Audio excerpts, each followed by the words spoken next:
RAS, PSI, ईओआरओ जैसी महत्वपूर्ण परीक्षाओं की तैयारी करें विकास सर के मार्गदर्शन में।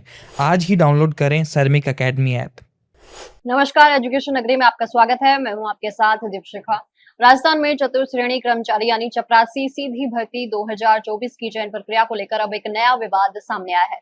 मामला अति पिछड़ा वर्ग यानी एमबीसी कैटेगरी में शामिल किए गए 2 अभ्यर्थियों के नाम को लेकर है। परिवहन विभाग की ओर से 12 अगस्त को पोस्टिंग और ऑफिस आवंटन का आदेश जारी किया गया था और इसी आदेश में एमबीसी श्रेणी के तहत रविकांत सैनी और विमल कुमार शर्मा के नाम सामने आए। अब इन दोनों नामों को लेकर सवाल उठाए जा रहे हैं और चयन प्रक्रिया की पारदर्शिता पर चर्चा शुरू हो गई है। जानकारी के मुताबिक रविकांत सैनी का मेरिट नंबर 1158 है और उन्हें एमबीसी श्रेणी में मुख्यालय में पोस्टिंग दी गई है। वहीं विमल कुमार शर्मा का मेरिट नंबर 1376 बताया गया है और उन्हें एमबीसी श्रेणी में आरटीओ भरतपुर इन्फोर्समेंट में पदस्थापित किया गया है। दोनों अभ्यर्थियों के सरनेम को लेकर कुछ लोगों की ओर से सवाल उठाए गए हैं कि आखिर इन्हें एमबीसी कैटेगरी में किस आधार पर शामिल किया गया है और क्या इनके पास इस श्रेणी के लिए जरूरी वैध दस्तावेज मौजूद हैं। हालांकि यहाँ बात भी महत्वपूर्ण है कि सिर्फ सरनेम के आधार पर किसी व्यक्ति की आरक्षण श्रेणी तय नहीं की जा सकती। किसी अभ्यर्थी की कैटेगरी उसके वैध प्रमाण पत्र और भर्ती के निर्धारित नियमों के आधार पर तय होती है। इसलिए फिलहाल इस मामले में अंतिम निष्कर्ष जांच और आधिकारिक दस्तावेज सामने आने के बाद ही निकाला जा सकता है। मामला सामने आने के बाद गुर्जर नेता विजय बैंसला ने इस पूरी प्रक्रिया को लेकर सवाल उठाए हैं। बैंसला ने राज्य सरकार और संबंधित विभाग से चयन प्रक्रिया को स्पष्ट करने की मांग की है। उनका कहना है कि अगर ये डॉक्यूमेंट वेरिफिकेशन के बाद जारी हुई अंतिम चयन सूची है तो इसकी गंभीरता से जांच होनी चाहिए। उन्होंने सूची को तत्काल निरस्त करने, पात्रता की दोबारा जांच कराने और इसके बाद संशोधित सूची जारी करने की मांग की है।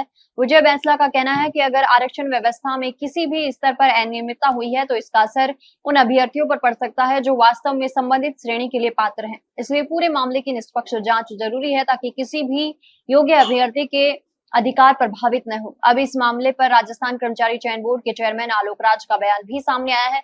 उन्होंने कहा कि बोर्ड को अभी तक इस संबंध में कोई आधिकारिक शिकायत प्राप्त नहीं हुई है। उनका कहना है कि बोर्ड विभागों से प्राप्त आरक्षण संबंधी निर्देशों और नियमों के आधार पर ही रिजल्ट तैयार करता है। आलोक राज ने यह भी स्पष्ट किया कि चतुर्थ श्रेणी कर्मचारी भर्ती जैसी बड़ी भर्ती प्रक्रिया में बोर्ड की ओर से पूरी प्रक्रिया नियमानुसार पूरी की गई है और रिजल्ट ऑनलाइन जारी किया जा चुका है। लेकिन अगर इस मामले में कोई आधिकारिक शिकायत प्राप्त होती है और जांच के दौरान किसी तरह की गड़बड़ी सामने आती है तो नियमानुसार कार्रवाई की जाएगी। उन्होंने ये भी कहा कि अगर जांच में ये सामने आता है कि जानबूझकर किसी तरह की गड़बड़ी की गई है तो संबंधित व्यक्ति के खिलाफ कार्रवाई हो सकती है।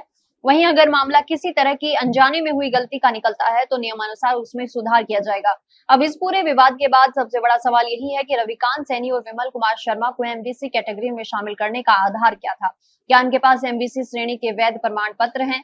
क्या डॉक्यूमेंट वेरिफिकेशन के दौरान इनके दस्तावेजों की जांच की गई थी? और अगर सब कुछ नियमों के अनुसार हुआ है तो फिर इस मामले को लेकर उठ रहे सवालों का आधिकारिक जवाब क्या होगा। दूसरी तरफ अभ्यर्थियों के बीच भी इस मामले को लेकर चर्चा तेज हो गई है। कई अभ्यर्थियों का कहना है कि अगर किसी भी स्तर पर कैटेगरी निर्धारण में गलती हुई है तो उसे वास्तविक रूप से पात्र एमबीसी अभ्यर्थी के अधिकार प्रभावित हो सकते हैं। वहीं दूसरी ओर बिना आधिकारिक जांच के किसी अभ्यर्थी की पात्रता पर सवाल उठाना भी उचित नहीं होगा। इसलिए अब सबकी नजर आधिकारिक शिकायत, दस्तावेजों की जांच और संबंधित विभाग के स्पष्टीकरण पर है। अगर जांच में कोई गड़बड़ी सामने आती है तो चयन या फिर पोस्टिंग सूची में जरूरी संशोधन किया जा सकता है। लेकिन अगर दस्तावेज और प्रक्रिया पूरी तरह से नियमों के अनुरूप पाई जाती है तो विवाद की स्थिति साफ हो जाएगी। कुल मिलाकर चतुर्थ श्रेणी भर्ती 2024 में एमबीसी कैटेगरी को लेकर उठे सवालों ने एक बार फिर से भर्ती प्रक्रिया में पारदर्शिता और दस्तावेज सत्यापन की अहमियत सामने ला दी है। अब देखना होगा कि इस मामले में आधिकारिक शिकायत कब होती है, जांच होती है या नहीं और जांच के बाद राजस्थान कर्मचारी चयन बोर्ड और संबंधित विभाग की ओर से क्या फैसला लिया जाता है।